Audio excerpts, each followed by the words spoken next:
Hi friends, welcome back to my channel. ఈరోజు వచ్చేసి చింతపండు పులిహోర ఎలా చేసుకోవాలో చూసుకుందాం. దానికి కావాల్సింది చింతపండు, పల్లీలు, ఎండుమిర్చి, కరివేపాకు, ఇంత ఆయిల్, జీలకర్ర, ఆవాలు, కావాల్సిన మినపప్పు, శనగపప్పు, పోపు దినుసులు. అయితే అవి చూసుకోవాలన్నమాట. రైస్ని బట్టి ఎంత కావాలో మెజర్మెంట్ చూసుకోండి. ఫస్ట్ మనం ప్యాన్ పెట్టుకొని దాంట్లో ఆయిల్ పోసుకోవాలి.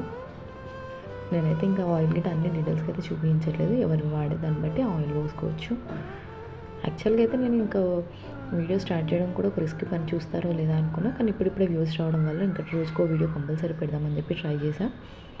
సో ఈరోజు అయితే ఈ వీడియో మీకు ఎలాంటి వేరే వీడియోస్ కావాలి అని అంటే నాకు కమెంట్స్లో మెన్షన్ చేయండి, నేను అవి తీయడానికి కూడా ట్రై చేస్తాను అనమాట. సో ఆయిల్ వేడయ్యాక దీంట్లో మనం పల్లీలు వేసుకోవాలి. నేనైతే పల్లీలు కొంచెం ఎక్కువనే వేసుకుంటాను, ఎందుకంటే పిల్లలు ఉన్నారు కదా, వాళ్ళు ఇష్టంగా తింటారనమాట. సో అందుకని పల్లీలు వేసుకున్నాను.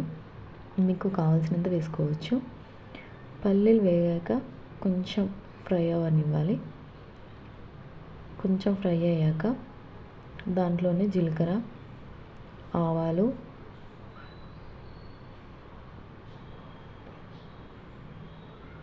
వేసాక బాగా వేయించాలి. దాంట్లోనే కొంచెం ఎండుమిర్చి, అంటే మనము కారము పచ్చిమిర్చి వేసుకోలేము కాబట్టి నేనైతే ఎండుమిర్చి వేసుకున్నాను అనమాట. అవన్నీ కొంచెం బ్లాక్ అయిన దగ్గర వేయించుకోవాలి. బాగా వేయించుకున్నాక దాంట్లో కరివేపాకు బాగా వేసి వేయించుకోవాలి.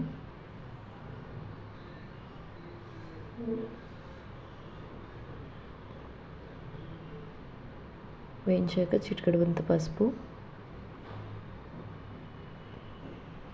అది వేసుకొని బాగా కలుపుకోవాలన్నమాట.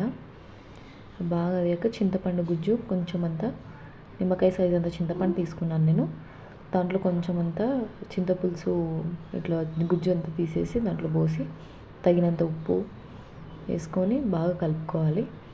అది కొంచెం వాటర్గా ఉంది కదా, అది కొంచెం దగ్గరకు అవ్వాలి, కొంచెం సేమ్ మొత్తం గుజ్జులా అయిపోవాలి, ఇంకా కొంచెం చిక్కగా అవ్వాలన్నమాట. బాగా చిక్కగా అయ్యాక మనం అప్పటివరకే వేరే దాంట్లో కొంచెం పెద్ద గిన్నెలో వైట్ రైస్ వేసుకోవాలి, ఎందుకంటే కొంచెం కలుపుకోవడానికి కూడా మనకు వీలుగా ఉంటుంది. అంతా చేసుకొని ఇట్లా చల్లారబెట్టుకోవాలన్నమాట. ఇక్కడ ఇది గుజ్జు రెడీ అయింది. కొంచెం ఇట్లా చూపిస్తున్నాను చూడండి, మీకు కొంచెం చిక్కగా ఉండాలి, ఇట్లా అవ్వాలన్నమాట. అవి అయ్యాక ఈ వైట్ రైస్ ఏదైతే ఉందో దాంట్లో పెద్ద బౌల్లోనే తీసుకోవాలి. వైట్ రైస్ కూడా కలుపుకోవడానికి మనకు వీలుగా ఉంటుంది.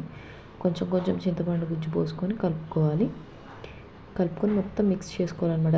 ఒకవేళ సాల్ట్ టేస్ట్ తక్కువ ఉన్నా అప్పుడు కూడా వేసుకోవచ్చు. మనము వేసుకొని బాగా మిక్సప్ చేసుకోవాలి.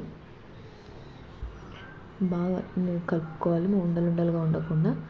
ఇది లంచ్ బాక్సెస్లో కానీ లేకపోతే ఏం కర్రీ లేని టైంలో అయినా కూడా సెట్ అయిపోతుంది. బాగా ఇట్లా వేసుకొని నేనంతా మొత్తం మిక్స్ చేసుకొని వేరే గిన్నెలోకి తీసేస్తున్నాను. పసుపు కూడా లైట్గా వేసుకున్నాను అనమాట. మొత్తం పసుపుగా ఉంటే కూడా పిల్లలు తినరు, అందుకనేసి కొంచెం పసుపు కూడా లైట్గా వేసుకున్నా. మీరు కావాలి అంటే కొంచెం మొత్తం ఎల్లోయిష్ కావాలి అంటే కొంచెం పసుపు ఎక్కువ వేసుకోవచ్చు. ఒక దాంట్లో మొత్తం ఓట్ చేసుకోవాలన్నమాట.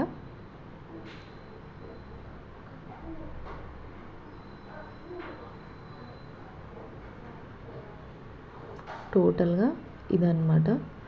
సింపుల్ అండ్ టేస్టీ ఉండే పులిహోర. ఎక్కడికైనా మనం టూర్లోకి వెళ్ళినప్పుడు కూడా ఇలా ట్రై చేయొచ్చు, ఎందుకంటే తొందరగా పాడవదు, నిల్వ ఉంటుంది, ఒక రోజంతా అయినా కూడా ఉంటుందన్నమాట. టోటల్గా అయితే ఇది చింతపండు.